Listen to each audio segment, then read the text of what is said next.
नमस्कार। आज हम रुचिरा भाग 2 कक्षा 7वीं का 8वां पाठ त्रिवर्णा ध्वजा का अभ्यास करेंगे।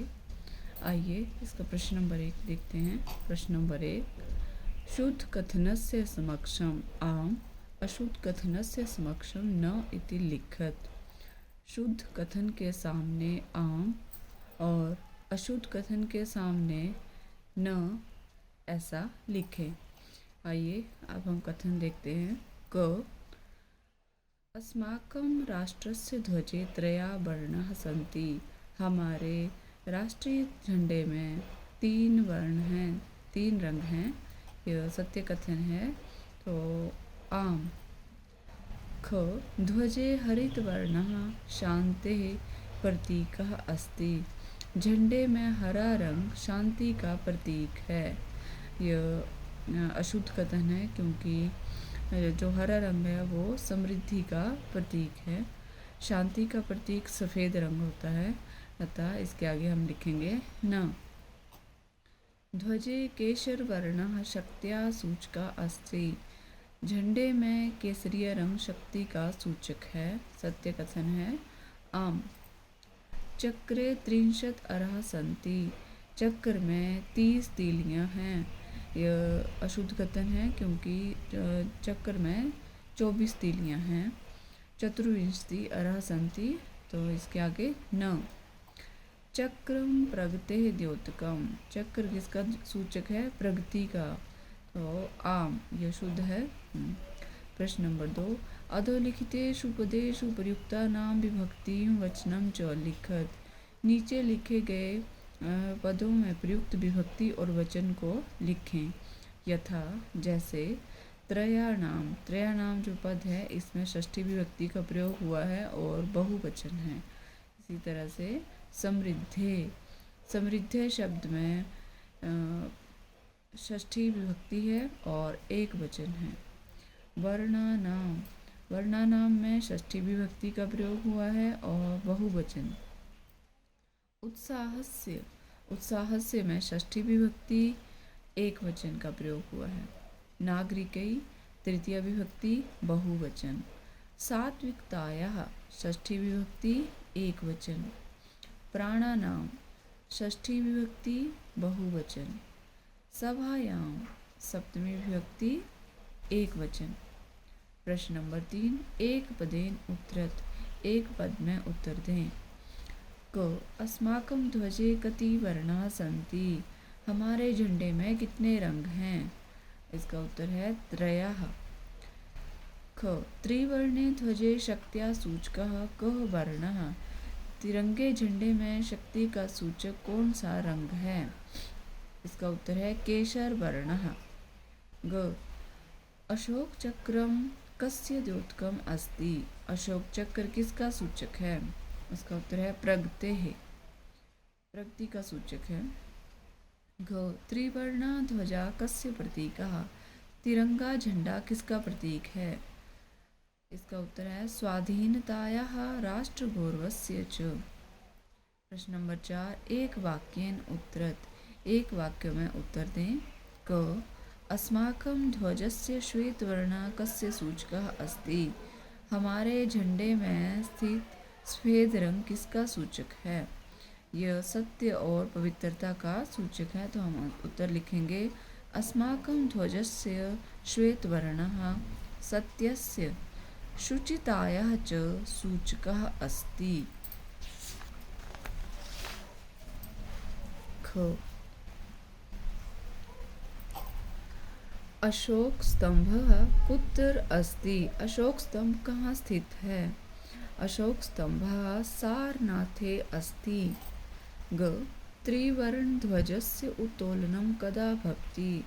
तिरंगे झंडे का फहराना कब होता है? एक हम 15 अगस्त को फहराते हैं स्वतंत्रता दिवस में, और 26 जनवरी यानी गणतंत्रता दिवस के रूप में हम इसे फहराते हैं। त्रिवर्ण ध्वजस्य उत्तोलनं स्वतंत्रता दिवसे गणतंत्र दिवसे च भवति। घ अशोक चक्रे कति अरः सन्ति। अशोक चक्र में कितनी तीलियां हैं? अशोक चक्र में 24 तीलियां होती हैं। अशोक चक्रे चतुर्विंशति अरः सन्ति। 5 अधोलिखित वाक्येषु रेखांकित पदानि आधृत्य प्रश्न निर्माणं कुरुत। नीचे लिखे गए वाक्यों में से रेखांकित पद जो पद रेखांकित किए हैं उनको आधार बना करके आपने प्रश्न का निर्माण करना है। नीचे कुछ वाक्य हैं और उनमें से जिस पद के नीचे रेखा लगाई गई है, अंडरलाइन जिसे किया गया है, उसका आधार पर बनाकर आपने उसका प्रश्न निर्माण करना है। उसके स्थान पर प्रश्नवाचक शब्द का प्रयोग करना है। क अस्माकं त्रिवर्ण ध्वजा विश्व विजयी भवेत्। प्रश्न निर्माण करेंगे। त्रिवर्ण ध्वजा के नीचे रेखांकित किया है तो प्रश्न बनेगा अस्माकं कः विश्व विजयी भवेत्। ख स्वधर्मात् प्रमादं वयं न कुर्याम। अपने धर्म पर हमें प्रमाद नहीं करना चाहिए। तो इसका प्रश्न निर्माण होगा स्वधर्मात् किं वयं न कुर्याम। ग एतत् सर्वम् अस्माकं नेतॄणां सद्बुद्धेः सत्फलम्। कि यह सब हमारे नेताओं की सद्बुद्धि का फल है। तो प्रश्न निर्माण करेंगे एतत् सर्वम् अस्माकं नेतॄणां कस्याः सत्फलम्। सद्बुद्धि के स्थान पर लिखेंगे कस्याः सत्फलम्। घ शत्रूणां समक्षं विजयः सुनिश्चिता भवेत्। अब रेखांकित पद है शत्रुनाम, तो प्रश्न निर्माण करके लिखेंगे केषां समक्षं विजयः सुनिश्चिता भवेत्। प्रश्न नंबर 6 उदाहरणानुसारं समुचितैः पदैः रिक्तस्थानानि पूरयत। उदाहरण के अनुसार उचित पद को लिखते हुए रिक्त स्थान की पूर्ति करें। इसमें शब्द दिए हैं और उसमें विभक्ति भी बताई है और एक वचन, द्विवचन और बहुवचन के अनुसार हमने रिक्त स्थान की पूर्ति करनी है। यथा पट्टिका, पट्टिका में षष्ठी विभक्ति है और एक वचन में बनेगा पट्टिकायाः, पट्टिकयोः द्विवचन में और पट्टिका नाम बहुवचन में। आइए अब आगे लिखते हैं अग्निशिखा, सप्तमी विभक्ति, एक वचन अग्निशिखायां, अग्निशिख्यो, अग्निशिखासु। सभा, चतुर्थी विभक्ति, सभायै, सभाभ्यां, सभाभ्य। अहिंसा, द्वितीय विभक्ति, अहिंसां, अहिंसे, अहिंसाः। सफलता, पंचमी विभक्ति, सफलतायाः, सफलताभ्यां, सफलताभ्य। सूचिका, तृतीया विभक्ति, सूचिकया, सूचिकाभ्यां, सूचिकाभिः। प्रश्न नंबर 7 समुचित मेलनं कृत्वा लिखत। क और ख दोनों तरफ हमें कुछ वाक्य दिए गए हैं। दोनों का आपस में ये क्रम में आगे पीछे है। आपने क का ख से जो उचित होगा उससे मिलान करना है। तो केशर वर्ण, को में सबसे पहले दिया गया है केशर वर्ण। केशर वर्ण किसका प्रतीक है? यहाँ पर है शौर्यस्य त्यागस्य च सूचकः। ख का तीसरा है शौर्यस्य त्यागस्य च सूचकः। हरित वर्ण, हरा रंग किसका प्रतीक है?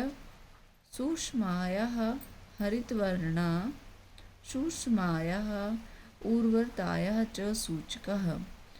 अशोक चक्रम, अशोक चक्र किसका प्रतीक है?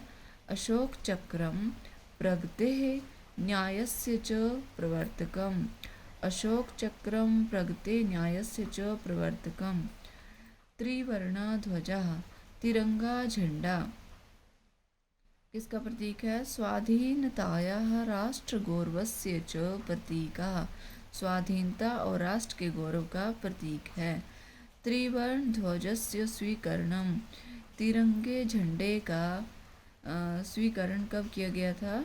22 जुलाई 1947 तमे वर्षे जातम।